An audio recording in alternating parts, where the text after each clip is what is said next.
Friends, आप सभी का स्वागत है हमारे इस यूट्यूब चैनल में जिसका नाम है बेस्ट स्टोरी हिंदी टच। तो आइए की कहानी शुरू करते हैं।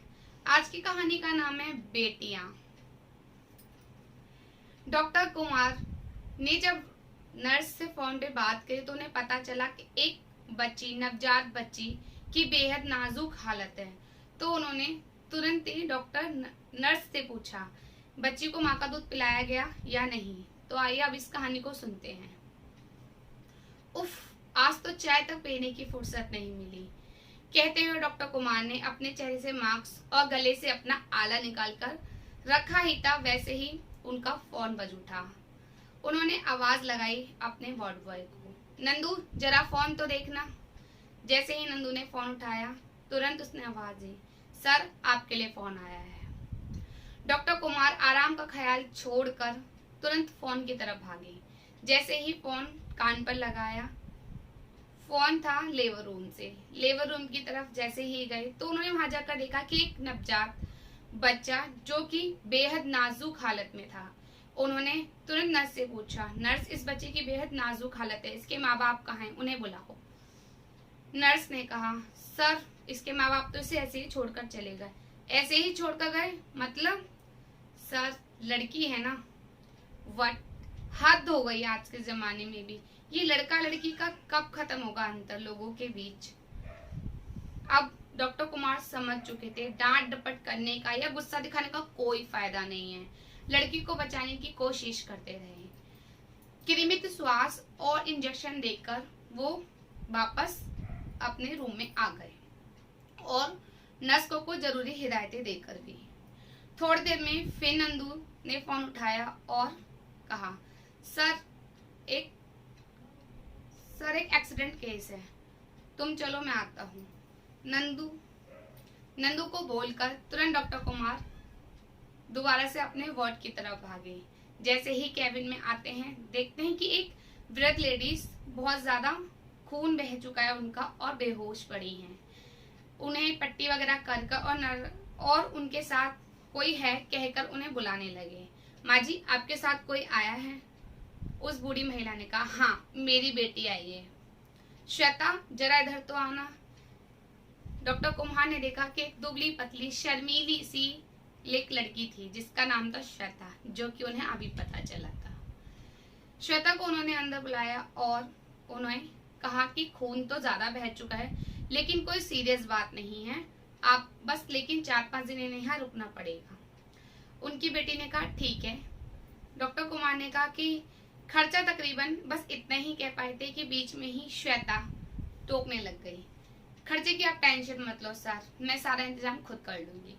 उसने इतने आत्मविश्वास के साथ कहा कि डॉक्टर कुमार आश्चर्यचकित होकर पूछ ही बैठे, कहाँ से कर लोगी?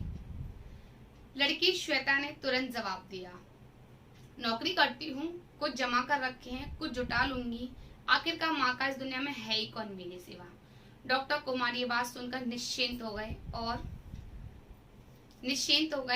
उन्हें उनकी माँ को वहां से ले जाने के लिए वार्ड में शिफ्ट करने के लिए कहने लगे। वैसे ही उनकी माँ को एक उल्टी होने लग गई। उन्होंने कहा, बेटा मुझे जरा वहां तक लेके जाओ। जैसे ही उनकी बेटी उन्हें लेकर जाई थी, एक भरी उबकाई के साथ उन्होंने उल्टी कर दी। उल्टी करने के साथ ही साथ थोड़ा सा उनकी बेटी की चुन्नी भी खराब हो गई। इस पर वृद्ध महिला थोड़ी शर्मसार हुई, लेकिन लड़की ने तुरंत कहा, माँ कोई बात नहीं, ये तो अच्छी बात है, मुझे आपकी सेवा करने का मौका मिल रहा है।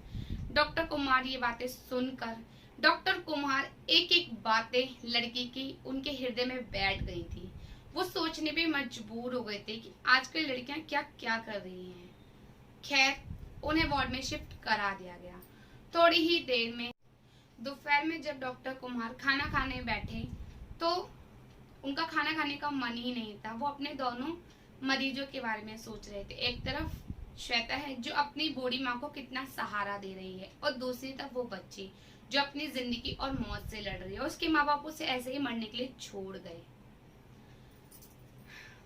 डॉक्टर कुमार को अब थकान भी नहीं थी और उन्हें आराम करने का मन भी नहीं था। इन सब चीजों में वो तो भूल ही गए थे कि उन्हें थकावट भी थी। डॉक्टर कुमार राउंड लेने शाम को जब वार्ड में गए तो उन्होंने देखा कि श्वेता अपनी माँ को व्हीलचेयर पे बिठाकर सैर करा रही थी बगीचे की। वैसे ही उन्होंने तुरंत पूछा, माँ जी ने दोपहर को खाना खाया था? श्वेता ने हंसकर और खुलकर कहा, हाँ हाँ, खूब भरकर खाया, जी भरकर। अगर माँ यहाँ 1-2 महीने रहेगी ना तो खूब मोटी हो जाएगी। श्वेता खुलकर पहली बार डॉक्टर के सामने कुछ बोला था। इस पर डॉक्टर कुमार भी हंस पड़े। शायद आज वो सुबह से पहली बार हंसे थे। डॉक्टर कुमार जैसे ही उस बच्ची के पास गए, अभी भी उसकी हालत बेहद नाजुक थी। डॉक्टर कुमार जानते थे, ये सच भी वो अच्छे से जानते थे कि नॉर्मल कि माँ के दूध में और फॉर्मूला मिल्क में बहुत फर्क होता है। फॉर्मूला मिल्क में वो दम कहाँ, एक माँ के दूध में बड़ी ताकत होती है जो बच्चों को लड़ने के लिए काफी सहायता करती है। डॉक्टर कुमार दोबारा नर्स को कुछ हिदायत देकर वापस अपने कैबिन में आ गए। थोड़ी देर बाद जब अपने केबिन में बैठे ही थे, उन्होंने देखा कि नंदू नहीं था। उनका अंदाजा सही निकला। नंदू फोन पर ही बात कर रहा था। नंदू ने तुरंत आके बताया कि सर, वो बच्ची, सर आप बात कर लीजिए, आपके लिव रूम से फोन है। तुरंत डॉक्टर कुमार ने फोन पर बात की तो वो नर्स की आवाज को पहचान चुके थे। ओ नो, धप सीना फोन को रखा। वो बच्ची अब इस दुनिया से चल बसी। उसने आखिरकार अपना दम तोड़ दिया। आखिरकार कब तक अपनी जिंदगी से लड़ती रहती। डॉक्टर कुमार खिड़की पर आके खड़े हो गए और सहज उनकी नजर खिड़की के पर्दों को थोड़ा सा हटाकर उन्होंने देखा तो 2 वार्ड बॉय उस लड़की को कपड़े में लपेटे हुए बाहर लेकर जा रहे थे।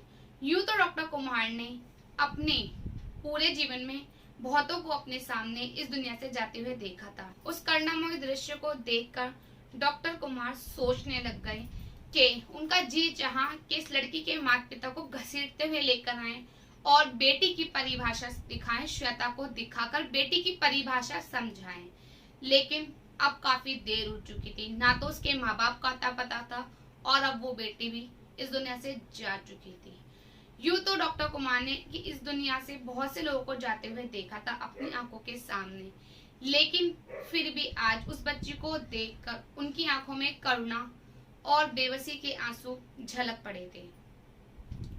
वो ये सोचने लग गए कि उन्हें लगा जैसे कि एक बेकसूर श्वेता को गला घोटकर मार दिया गया हो। फ्रेंड्स, हर कहानी का अंत सुखद नहीं हो सकता। इसके साथ ही ये कहानी यही एंड होती है। लेकिन ये बात सच है कि आज भी लड़कियों के साथ ऐसा होता है, भ्रूण हत्या होती है। और जब लोगों को पता चलता है कि हमारे यहाँ लड़की हुई है और उन्हें बेटा चाहिए तो आज भी ऐसा होता है। यहाँ तक कि लड़कियां आज क्या क्या कर चुके हैं, लेकिन फिर भी लोगों को लड़कों की ही भूख है। ये प्रथा पता नहीं कब खत्म होगी हमारे समाज से। इसके साथ ही मैं आपसे विदा लेती हूँ। अगली कहानी में आपसे दोबारा मिलूंगी। अगर आपको मेरी कहानी अच्छी लगे तो लाइक कीजिएगा, चैनल को सब्सक्राइब कीजिएगा, कमेंट करना बिल्कुल ना भूलिएगा। चलिए, इसके साथ ही मैं आपसे अगली कहानी में दोबारा मिलूंगी। तब तक के लिए राधे राधे।